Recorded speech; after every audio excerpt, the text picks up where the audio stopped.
With the traditional markets beginning to correct, will Bitcoin follow suit or break away and continue upwards? Let's go ahead and dive into the video.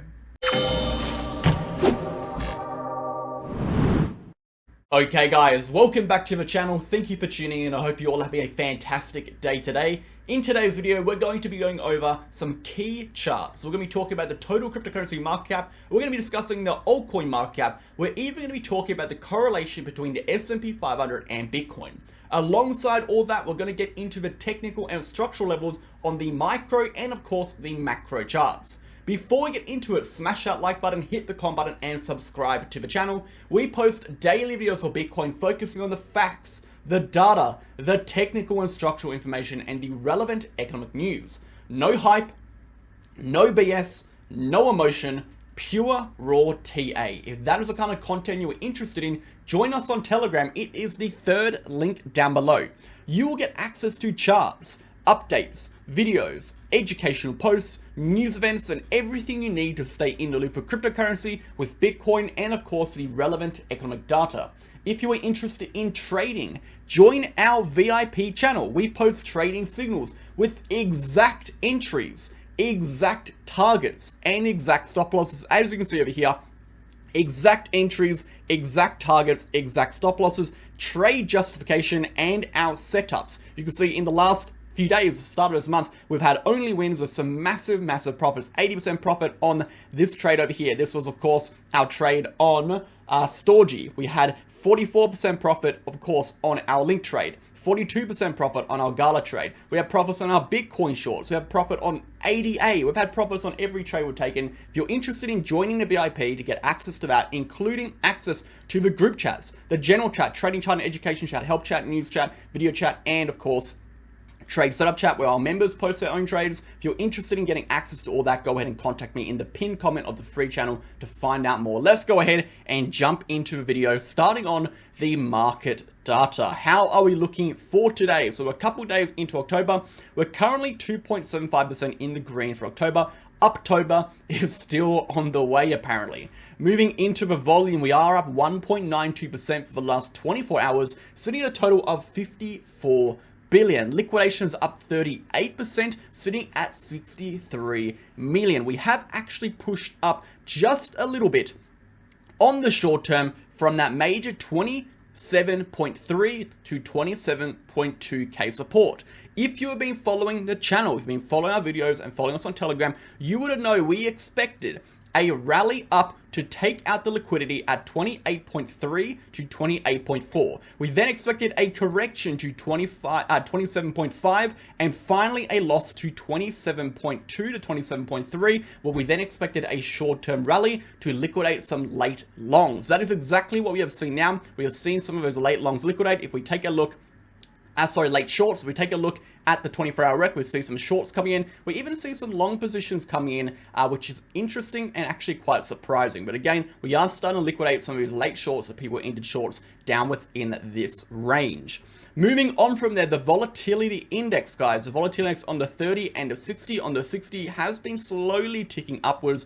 Again, we saw a surge in volatility over the last few days. Particularly at the start of October, we saw a massive 4% candle. Again, that volatility index is now going to be accounting for that over the next few weeks. On the 30-day period, we are ticking upwards slightly, but in an overall downtrend. So right now, the volatility index is still showing overall weakness. Moving from there into the DXY, the DXY has had an amazing last 24 hours, pushing upwards to retest 107 again. Remember, guys, the DXY is in an overall uptrend. This uptrend is presumed to continue until one or two things happen. Number one, we reach high time frame demand, which is around 108, or we break down from the uptrending diagonal support of this structure. A loss of this structure will result in a correction. If we do correct, that could be particularly bullish for the stock market and for cryptocurrency, providing some short-term relief. As of right now, all you need to know is while the DXY remains in this structure, it is not looking particularly good for the stock market or for Bitcoin, as this is an overall uptrend. But with anything, uptrends will eventually come to an end, and if we do break toward the downside, that could provide some relief for crypto and of course for the stock market. If we do invalidate the structure and break upwards, breaking past 108, that is going to be incredibly bullish for the DXY. As you know, we've been bullish on the DXY ever since we came back and retested 100. Moving on to the economic data, we do have some key events coming up. We have NFP and unemployment rate on the 6th, which is actually tomorrow. And moving forward from there, on the 11th, we have PPI, and on the 12th, we have all of our inflation data. Again, all of these releases are going to be very crucial in determining what inflation is going to be, how inflation is tracking along, and thus the probability of interest rate hikes. And if the interest rate hike probability increases, we could see a pullback in the market. So definitely keep a lookout for those events. Moving over to the S&P 500 has broken down from that high time frame uptrend. We've been talking about this ever since up over here. We said we are expecting a breakdown from this uptrend line, as we do have a valid rising channel formation. Point number 1 over here, point number 2, point number 3, point number 4, and point number 5. We have our 5 points of validation on this channel, therefore validating the structure as a support level. If we do lose this level, we will be officially breaking out of this uptrend. So as of right now, the S&P 500 is officially having broken down from a 355-day long uptrend. We're officially in a downtrend on the high time frame for the S&P 500.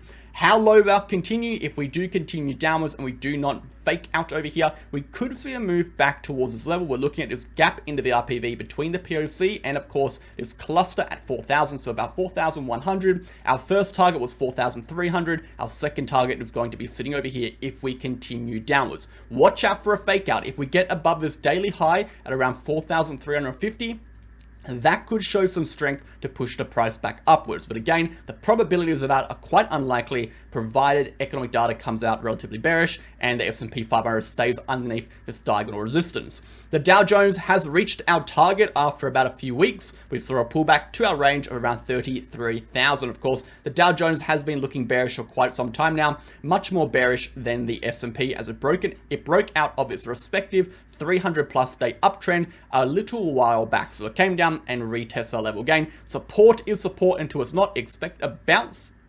Expect some bulls to come in over here, provided this level remains. If we do lose this level for 3,000 to 32,050, we do expect a correction lower, guys. Let's go ahead and jump into Bitcoin. So there's a lot to talk about today, and we'll show you the charts we're going to be going over. We're going to be talking about the 4-hourly charts, discussing the current range and current rising channel. We're going to be discussing the daily chart, discussing the current price action in terms of the high time frame ranges and expected trajectory, as well as doing a complete momentum analysis. We'll also go over the weekly chart in terms of our technical levels, so our market ciphers, our bull market support bands, our Gaussian channels, but more importantly, also discussing them in terms of the correlation to the S&P 500. We're also briefly going to go over the total cryptocurrency market cap for altcoins and the total cryptocurrency market cap for cryptocurrency in general. So let's go ahead, guys, and get stuck into it, starting off with that high time frame analysis. So I wanted to briefly interrupt today's video to discuss the 2 exchanges we use on this channel,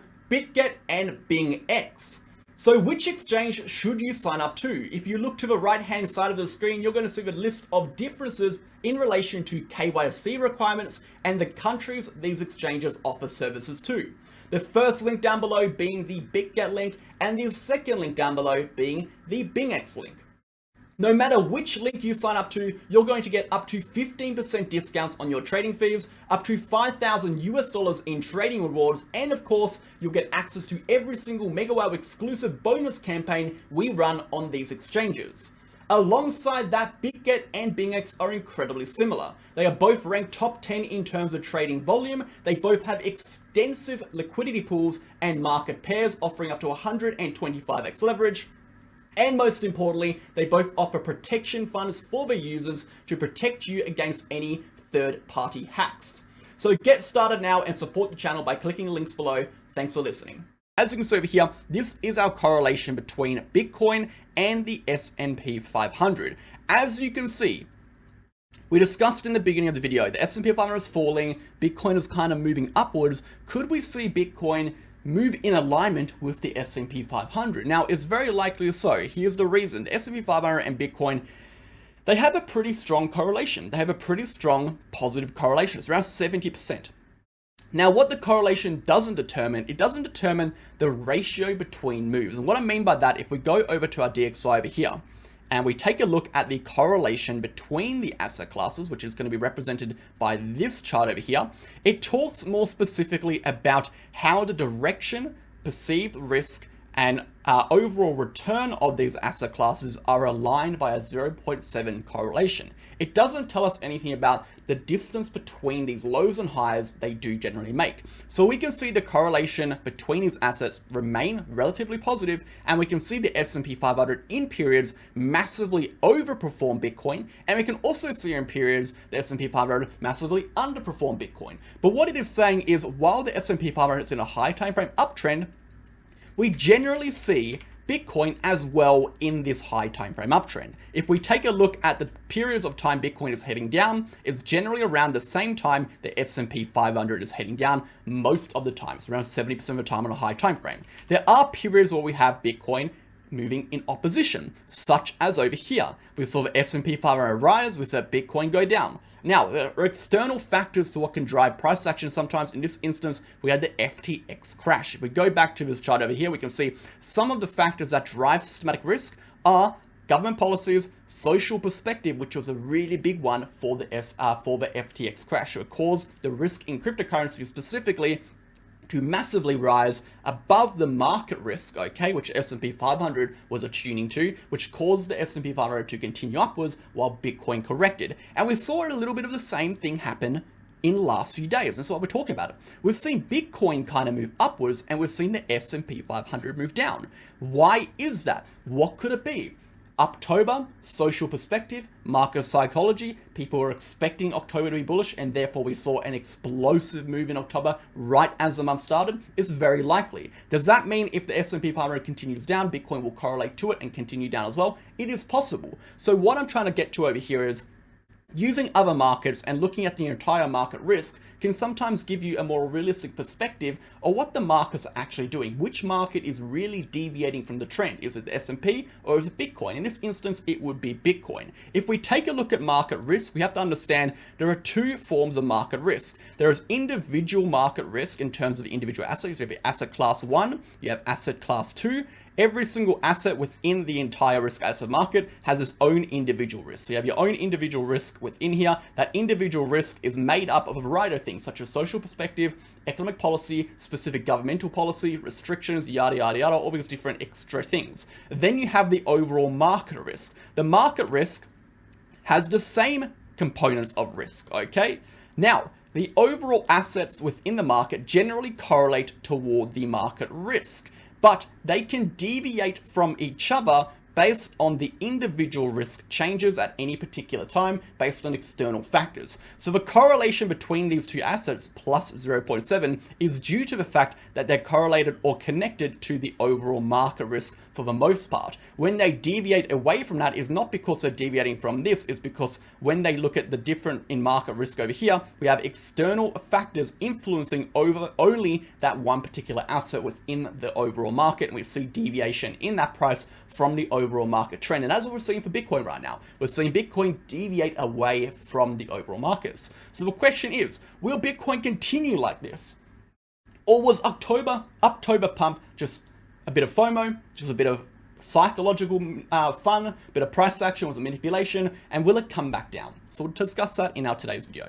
So moving on from here, let's take a look at our weekly chart from a technical perspective. So from a technical perspective, we're not looking very good, right? We saw the 28K level was that key level. 28 to 28.4K was that very key level we had to break above. In fact, if we go back to this chart, 28.4 to 28K is the major trigger point between strength and weakness. If we take a look at this range, we have a range of price action between the red box up here and the green box. This is our range of price action we've been moving within for the last 6 or so months. If we break above 32K, we are macro bullish. If we lose this level, is 24.4K, we are macro bearish. If we look at the range, the middle range of this consolidation, we have 28.4 being that middle point. The 28.4 is a trigger point for a shift in strength.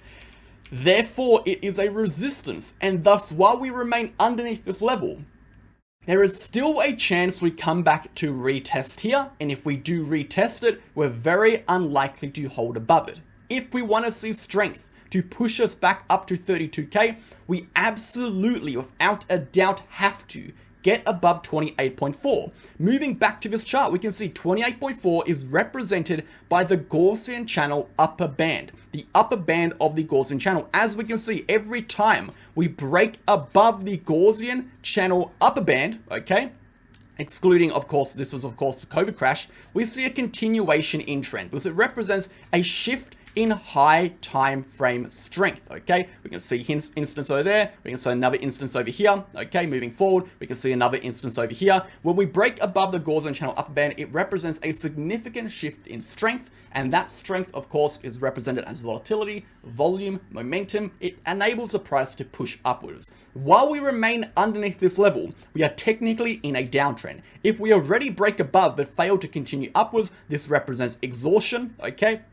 We have exhaustion moving into resistance. We break down from the Gaussian channel upper band. That represents this downtrend has now turned into an official downtrend as we have overall weakness, and the downtrend will continue provided we remain underneath this level. If we really take a look at that level on a daily chart, we can see that 28.4k level is incredibly important. When we break above that level, we generally see a significant move. We look at over here. When we broke above this trigger point, 28.4, we saw a significant move upwards. Very volatile. When we broke below this point, we saw a significant move downwards. Therefore, this is an incredibly volatile trigger point, which will determine a shift in strength. Watch out for 28.4. Moving on from there, guys, let's go ahead and take a look at the total crypto market cap. This, of course, is the altcoin market cap. The altcoin market cap is consolidating in a symmetrical triangle formation.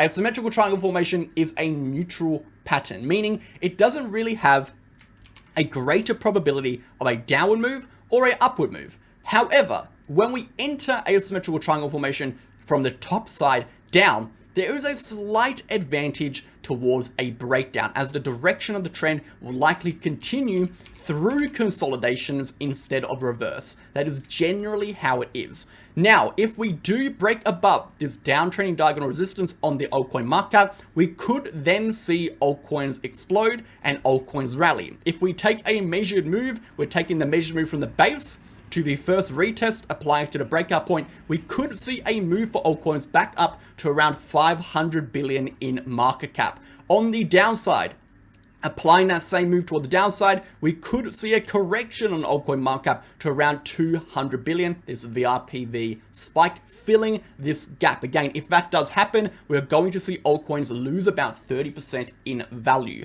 If we do rally upwards, we'll see altcoins gain around 20, 30, 40% in value as well. So definitely keep our eye on this, as it's going to be determining how the main altcoins, the main drivers of the market, the main altcoins, big altcoins, really move over the next coming weeks. Technically, we are still within this consolidation. We do still have a chance to break upwards, and we do still have a chance to break down. The consolidation will end around January, so definitely keep an eye on that one. The total crypto market cap, again, is very much in alignment with the Bitcoin price action. In fact, they look incredibly similar.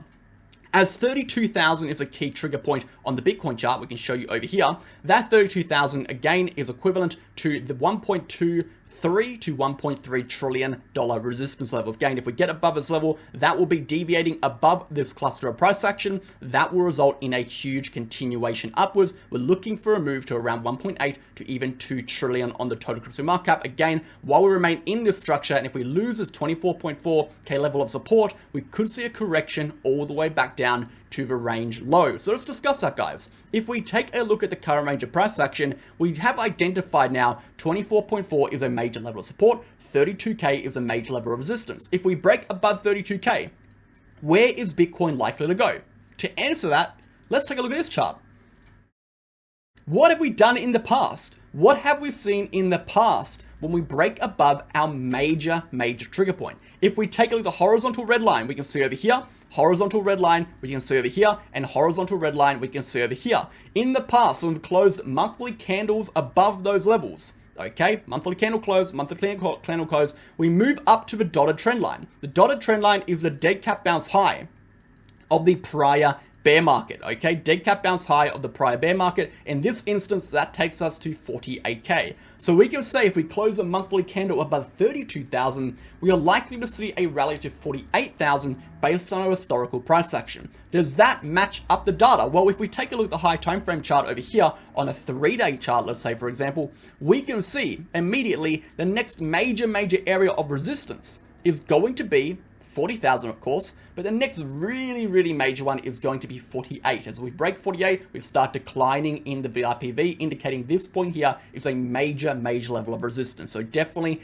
keep your eyes out for that. Let's go ahead and finish up on the smaller time frame. So Bitcoin, like we've said already, guys, there's a lot going on in today's video, and hang with me, there's a lot going on, but we need to get through it. Bitcoin, again, is kind of struggling here.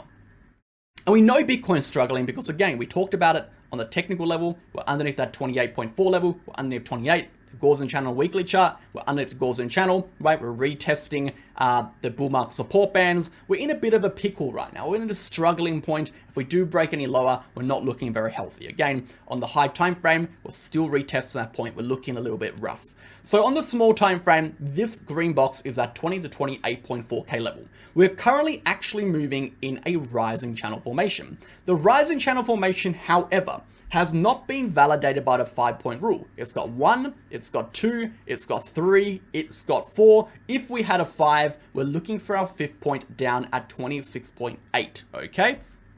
So right now, according to our structural analysis and what we'd expect price action to do from a structural perspective, we're expecting a 5th point to be retest on the lower trend line. We're expecting 3 on this side, 2 on this side. So at some point, we are expecting a retest. The question is, are we pushing higher again before that happens, or are we pushing immediately down? I do expect this trend line to be retested at some point. So to answer that, we do have to break it down to the smaller time frame. But let's entertain the fact really quickly. If we do break down from this level, a measured move analysis could take us underneath the 24.4K level, or right to it exact, okay? The 24.4K level is sitting at this level right over here. So a measured move analysis from a breakdown of around 26.9 could take us to 24.4, at a breakdown at 26.8, which is a horizontal trend line, would take us to 24.1. So the structure has the chance to push Bitcoin lower than that support if it does break down sooner than later. However, like the DXY, just like the DXY, while we are in a uptrending structure, the uptrend is still intact. So this is a overall uptrend. The uptrend is only really lost when this trend line breaks. So you do have to keep that in mind. Do not be overly bearish at this level, okay? Understand we're in a downtrend. You should have been taking shorts at resistance. This is a really good opportunity to close out some of those shorts, take a lot of profits on these shorts, let them play out now with stop losses at entry, see how they go, maybe scale into some longs, okay? If we do continue down, then you can flip your bias once more. On this smaller time frame, let's take a look at what is happening. So Bitcoin, pretty interesting over here. Let's go ahead and break it down even smaller time frame. We saw this downward consolidating structure right over here, okay? We saw a breakout of our structure, we continued upwards. We saw a horizontal resistance level, demand level right over here, which we have seen a break toward the upside from.